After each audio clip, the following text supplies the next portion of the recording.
Good morning, students. Today we will study about the limits of civil disobedience movement. Civil disobedience movement की limits क्या थी? First of all, we will study about Satyagraha for Dalits. जैसा कि हम लोगों ने पढ़ा है कि जो कांग्रेस के लीडर्स थे वे दलित्स को कांग्रेस में कोई पोजीशन देने के लिए तैयार नहीं थे, क्योंकि उस समय कांग्रेस के जो लीडर्स होते थे, बड़े लीडर्स होते थे, उसमें सवर्ण होते थे, यानी उच्च जाति के लोग होते थे। ऐसे में गांधी जी थोड़े भयभीत थे कि अगर दलित को कांग्रेस में पोस्ट दिया गया तो इससे सवर्ण जो उच्च वर्ग के लोग थे वे नाराज हो सकते हैं और कांग्रेस को छोड़ सकते हैं। ऐसा क्यों था? क्योंकि उस समय अनटचेबिलिटी काफ़ी थी। इससे गांधी जी ने कहा कि अगर इस प्रकार से यह जो है अनटचेबिलिटी रही, दलित को कांग्रेस से नहीं जोड़ा गया तो 100 साल तक आगे हमें आज़ादी की प्राप्ति नहीं होगी। इसीलिए दलित को कांग्रेस से जोड़ने के लिए, ये नेशनलिस्ट मूवमेंट से जोड़ने के लिए उन्होंने हरिजन कहा। दलित को हरिजन मीन्स होता है चिल्ड्रन ऑफ गॉड। उसने उन्हें कहा और स्वयं दलित के घर जाकर खाना खाया, टॉयलेट को साफ किया। यानी ये दिखाने का प्रयास कर रहे थे कि कोई भी काम छोटा नहीं होता है और कोई भी जो है छोटे काम, गंदे काम करने से कोई अछूत नहीं बन जाता है।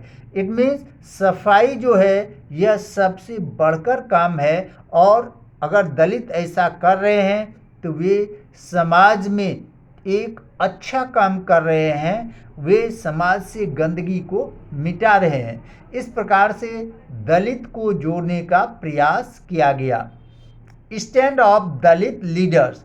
लेकिन हम देखेंगे कि कुछ दलित लीडर, उसमें से मुख्य रूप से डॉक्टर भीमराव अंबेडकर का नाम आता है, वे यह महसूस करते थे कि दलित शैक्षणिक रूप से, आर्थिक रूप से इतने पिछड़े हुए हैं कि वे मेजॉरिटी में आकर भी ये सवर्णों के सामने खड़े नहीं हो सकते, उससे किसी भी प्रकार का कंपटीशन नहीं कर सकते।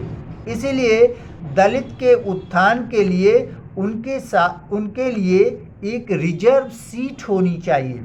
इसके लिए उन्होंने डिप्रेस्ड क्लास एसोसिएशन नामक एक संस्था का निर्माण किया 1930 में। 1930 में डिप्रेस्ड क्लासेस एसोसिएशन का निर्माण किया और उसमें जो है यह डिमांड रखा कांग्रेस के सामने कि दलित को एक सेपरेट सीट, और वह सीट कितनी होनी चाहिए, उनके पॉपुलेशन के अनुसार सेपरेट सीट मिलनी चाहिए, जिसमें सिर्फ दलित ही वोट करे और उसमें सिर्फ दलित लीडर्स ही खड़े हों।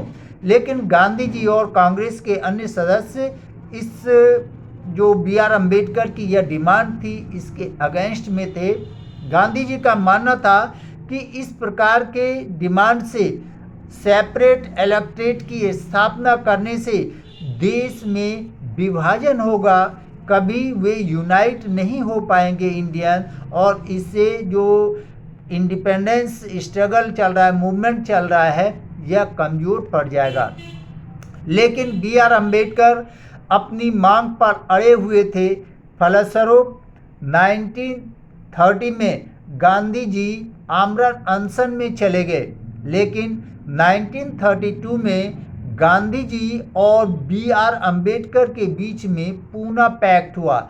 इसके अंतर्गत गांधी जी एक्सेप्ट कर लिए कि हरिजन के लिए एक रिजर्व सीट रहेगा उनके पॉपुलेशन के अकॉर्डिंग, और साथ ही साथ यह भी निश्चित किया कि पहले जो B.R. अम्बेडकर कहते थे कि सिर्फ दलित ही वोट करेंगे, यह दिया कि जनरल इलेक्शन के द्वारा जो है वे चुने जाएंगे। इट मीन्स उस सीट पर सिर्फ दलित ही खड़े होंगे, लेकिन उसमें वोटिंग का जो प्रोसेस रहेगा वे सभी कास्ट के लोग उसमें देंगे।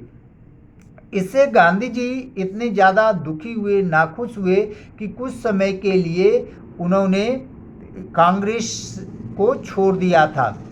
अब हम पढ़ेंगे आगे हिंदू मुस्लिम क्लैशेस।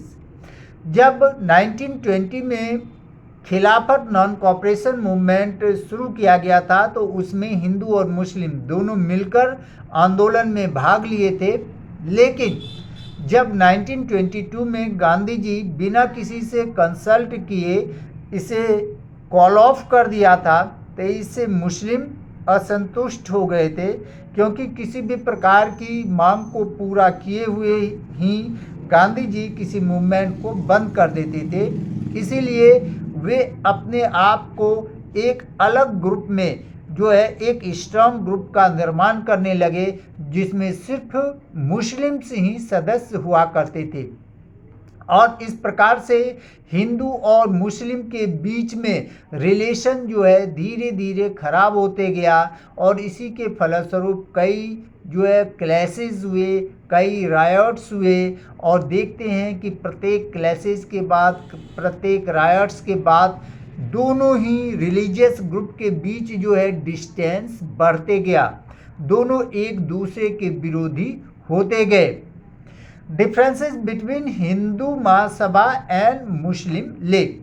अब मुस्लिम लीग से अधिकांश मुस्लिम जुड़ने लगे। मुस्लिम लीग में जो है सारे मुस्लिम्स इसके मेंबर्स बनने लगे और अपनी मांग को स्ट्रांगली रखने लगे। दूसरी ओर हिंदू जो है एक हिंदू महासभा का निर्माण किया। 1922 के विभाजन के बाद जब मुस्लिम लीग जो है अपने आप को स्ट्रांग बनाने लगे, तो दूसरी ओर एक हिंदू महासभा का निर्माण किया गया और जिसके मेंबर्स हिंदूज होते थे, और इस हिंदू महासभा की पकड़ कांग्रेस पर अधिक थी।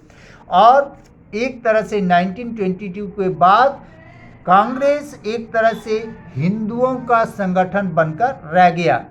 लेकिन जैसे जैसे जो है इंडिपेंडेंस मूवमेंट आगे बढ़ते गया, तो दोनों ही दल, हिंदू और मुस्लिम दोनों ही यह महसूस करने लगे थे कि सेपरेटली अगर संघर्ष किया जाए तो हम आज़ादी की प्राप्ति नहीं कर सकते हैं। इसीलिए 1927 में यह प्रयास किया गया कि दोनों पुनः अलायंस होकर, दोनों मिलकर पुनः इंडिपेंडेंस के लिए संघर्ष कर सकते हैं।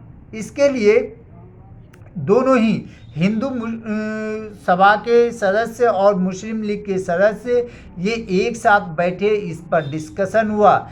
लेकिन उसमें मुस्लिम लीग के जो हेड थे अली जिन्ना, उन्होंने यह डिमांड रखा कि फ्यूचर में जो इलेक्शंस हो तो मुस्लिम डोमिनेटेड प्रोविंस जो थे, जो बंगाल और पंजाब, वहाँ पर उनके प्रोपोर्शन के अकॉर्डिंग सीट रिजर्व मिले।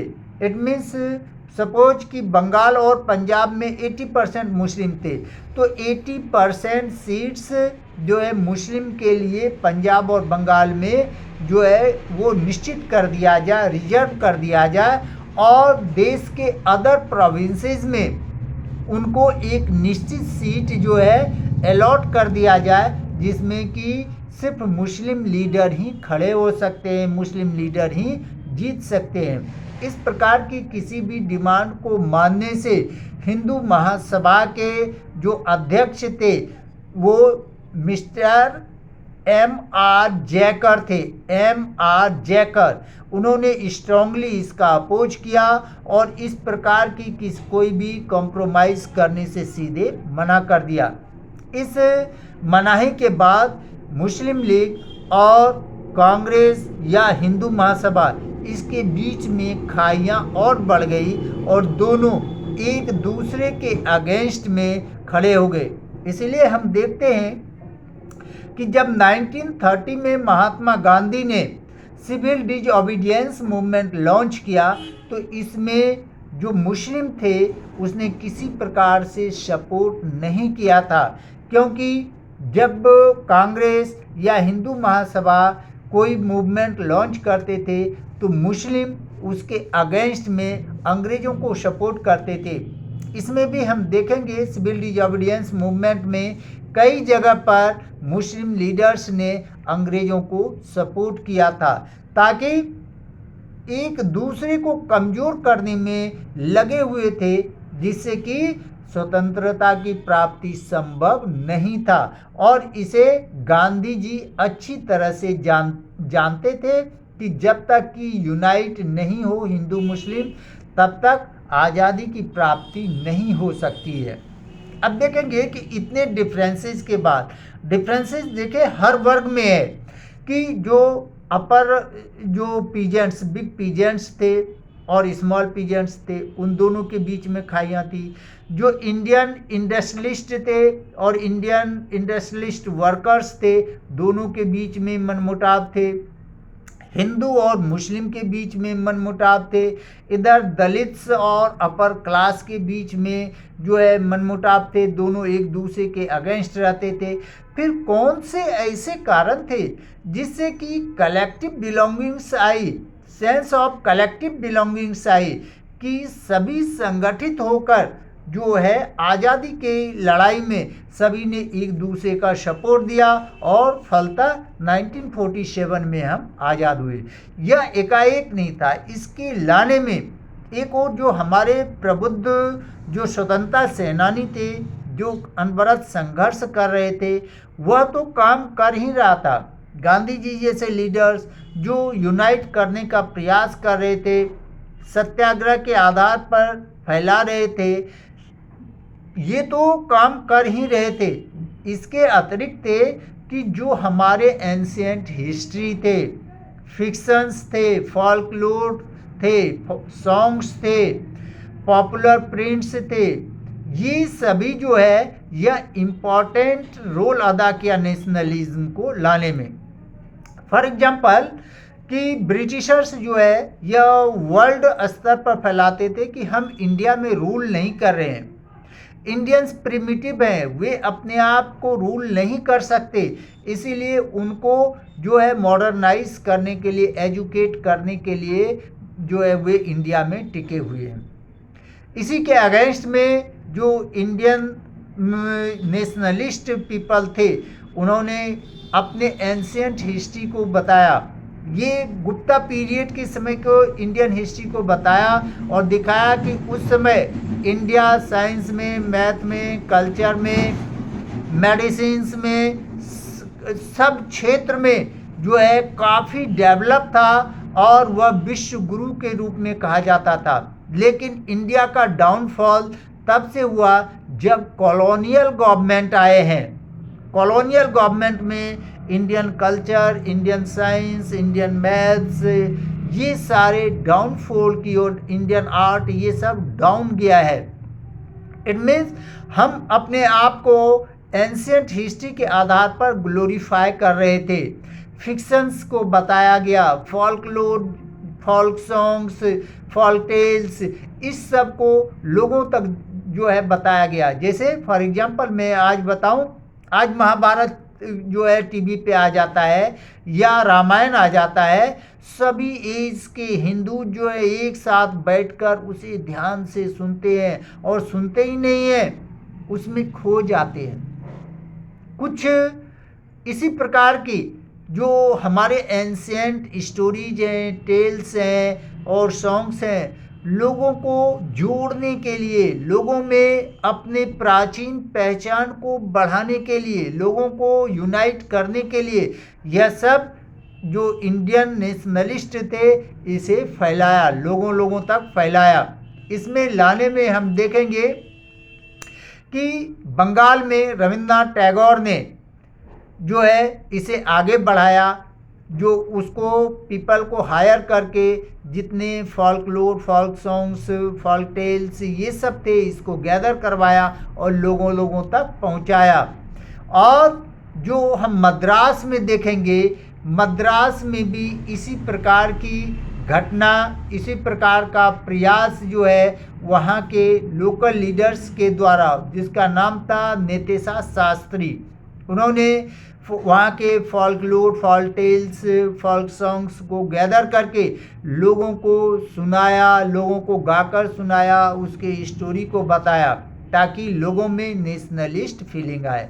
इसके अतिरिक्त जो लिटरेट पर्सन थे, जैसे हम बंगाल में देखेंगे बंकिम चंद्र चटर्जी या चट्टोपाध्याय, इन्होंने फर्स्ट टाइम भारत माता का इमेज बनाया और उसके द्वारा आत्मिक रूप से भारतीयों को जोड़ने का प्रयास किया गया। कल हम इसे जो है विस्तृत से पढ़ेंगे। ओके।